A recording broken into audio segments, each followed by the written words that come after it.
Yung mga magsasaka nga natin, merong mga grupo na nananawagan na ripasuhin.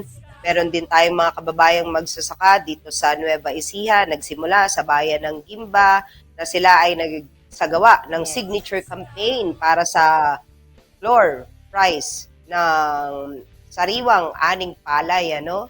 At marami pang ibang panawagan, kasama na nga dyan yung pagbasura. At kailan nga lang ay naging resource speaker din ang mga magsasakang Novo Ecijano kaugnay sa inihahain na panukalang batas para nga ibasura yan. So, ang sinasabi ni Kuya Edgar Ausa, ganyan lang naman yung ibang mga magsasaka, pero pagbutuhan, mukhang ang ibinoboto, hindi naman talaga yung interes ng mga mamamayan, lalo na ng mga nasa laylayan ng lipunan, kagaya ng sektor ng mga magsasaka, ang kanilang isinusulong. So, dapat talaga maging mapanuri po tayong mga mamamayan at lalo na yung mga magsasaka, gamit na gamit yan, gas-gas na gas-gas.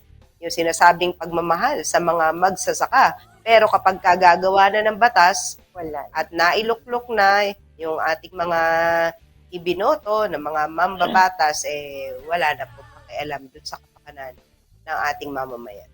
Kaya ingatan po natin ang ating mga bayaning magsasaka dito po sa ating bansa.